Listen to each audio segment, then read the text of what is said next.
Colin Cowherd, he's had so many bad Joe Burrow takes, and none of them have hit, that I swear to all that is holy, he's trying to throw out so many until one actually hits. Let's remember he said that all he does is throw checkdowns and screens.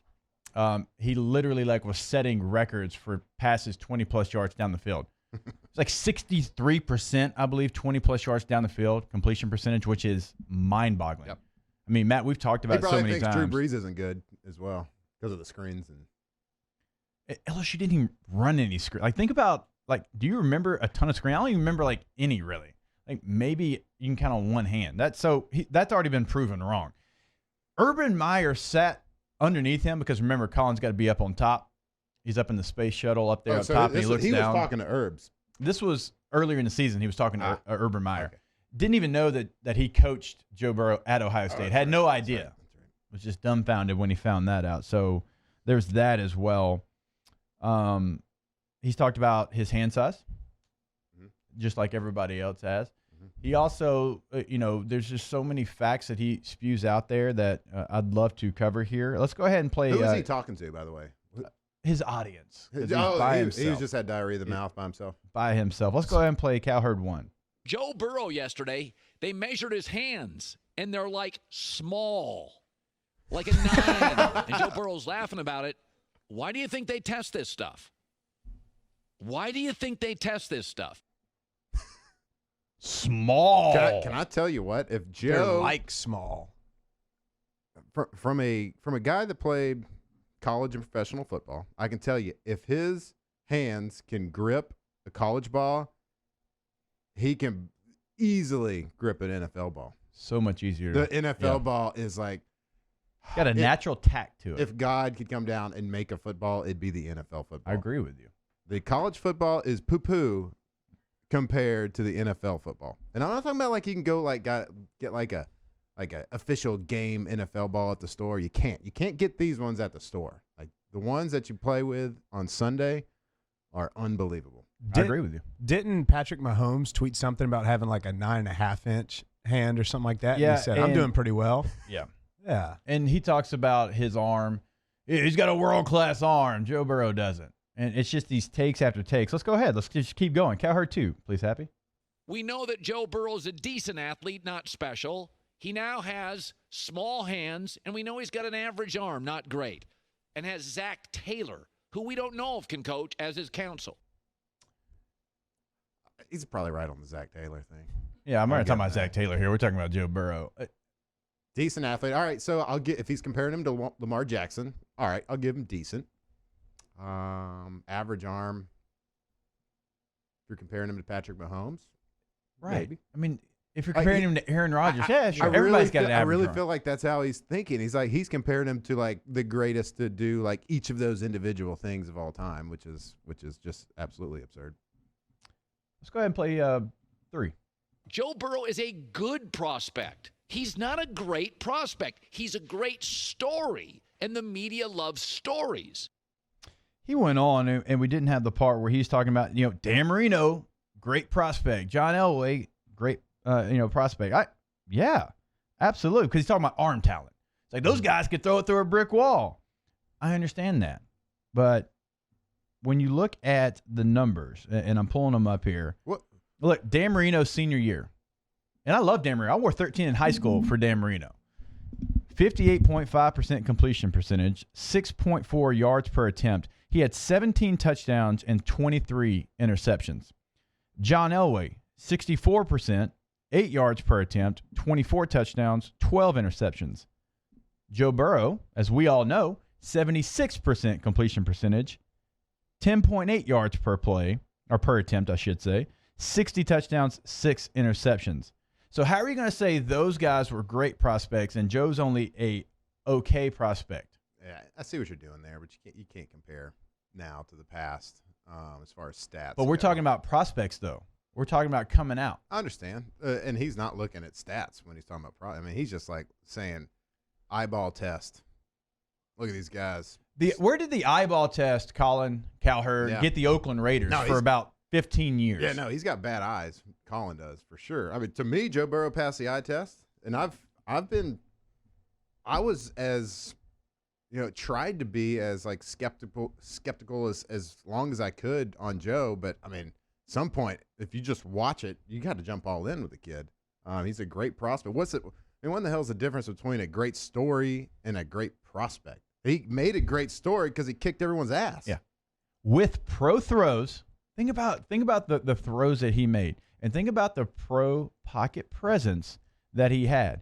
And was he careless with the ball like Johnny Manziel, swinging it like a loaf of bread? No. Yeah. Every time he had it exactly where it was supposed to be. You know this way better than I do. When you step up in the pocket, when you move in the pocket, the ball goes up and it comes closer to your chest, and you don't let the ball go below your waist and all those type of things. He did it as good as we've ever seen anybody at the college level do it. We can point to 7 or 8 plays and show you his pocket presence taking care of the offensive line throwing a no-hitter. Yeah, so he had the best season of any college football player ever, right? And he didn't do it because we out-schemed people. Oh, we played in a Conference USA, or we played in the Pac-12, or whatever it is. And, yeah, I compare the Pac-12 to Conference USA. That's fine. He had the best going in the best conference and making plays happen because he played like a professional out there. Just like you said, the intangible things. Whoever talks about you have to have a big, strong arm. The strongest arm can go fly a kite. You don't have to do it. I mean, you'll hardly ever throw it more than 42, 44 yards in a game. I mean, there's some greats that have strong arms, and the ones we're talking about, Marino and Elway had fantastic careers. Aaron Rodgers has one of the best arms the world's ever seen. Patrick Mahomes, but Peyton Manning didn't throw many spirals. But you know what he did? He put it exactly where it was supposed to be. Drew Brees doesn't have a strong arm, right? When it comes to Mahomes and those guys we're talking about, you could point to a ton of the greats. I mean, Tom Brady doesn't have the best arm. I mean, you played with all 3 of those guys. There's a lot of people with big arms that are never made it that were supposed to because they're great. Jeff George had maybe the greatest arm we've ever seen, right? Jeff George was a hot mess in the NFL. He's got 2 first names. It's not good. And we're number 1. Bad quarterback number. That's he's kind of a stud though for doing that. I like it. All right, let's go ahead and play this one because I think it's really funny, and I can't wait to get Matt's thoughts. Number 5, actually. Yeah, let's go number 5. Cincinnati is a cold, wet, windy area. It'd be different if he's playing in a dome, maybe, behind a great offensive line. But he's going to be playing behind a bad offensive line in a wet, cold division. Hand size doesn't matter, gripping the ball. In the last decade in the NFL, 3 players have had concerns about hand size: Chad Henne, Ryan Tannehill, and Jared Goff. So now we're talking about because Cincinnati's wet and it's a little windy and it's a little colder. He's from Ohio, Where's by the way. Burrow? Yeah, he's from Ohio. Yeah, Southeast Ohio, yeah. Got it. And he only picked out the guys with the small hand size that he wanted to create the narrative. There's been plenty of guys. Tom Brady's a little bit over 9, by the way. Yeah, I mean, to me, 9 isn't small. If you had a history of turnovers and fumbles, that's when that would be worrisome. He didn't have that.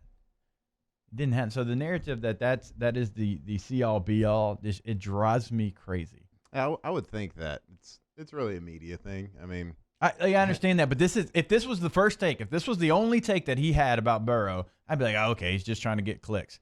Well, how many times, though, does he have to be wrong? He can't beat Bama. Well, he did it, and he did it there, and they couldn't stop him. He just keeps pushing in his chips. Yeah, but how many times? Down until he gets it. Until Joe fumbles in preseason. Okay? If he fumbles in the preseason, oh my gosh. Yeah. I mean, he's going to build a stage on top of that stage where he looks down on everybody. It's kind of like me waiting on the cat from Ohio State to have a bad game. It didn't really happen. I mean, it did. They didn't win it.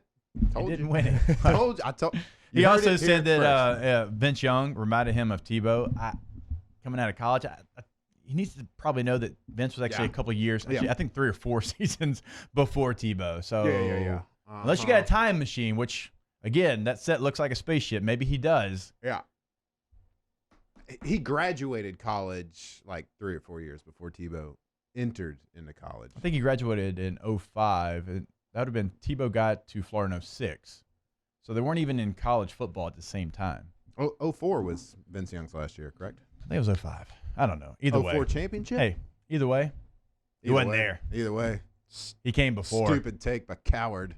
He's just an irresponsible guy. So, like, I think I've said it here before. Like, sports media and takes are just like the weatherman, right? They are. I mean, you can just keep saying stuff, and just hope you're right, but you're going to be wrong most of the time. It's just like picking the first round of the draft.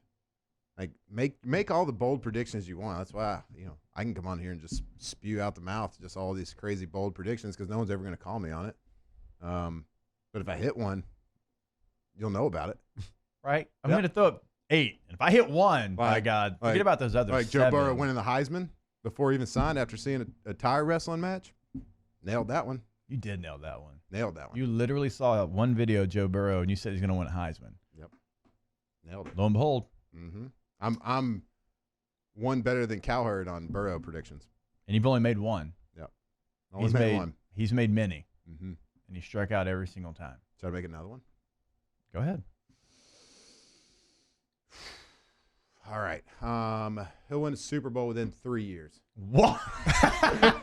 Okay. Heard it here first. That was Matt Flynn. That was not me saying that. So, yeah, Colin Cowherd, go fly a kite because you swung, you've missed, you've struck out. And he won't fumble in his first year. Regular season. Okay. No, that's impossible. Yeah. That wouldn't happen. That's pretty tough. Their offensive line's not great. That's a good There's going to be a guy coming off the edge. You're not going to see him.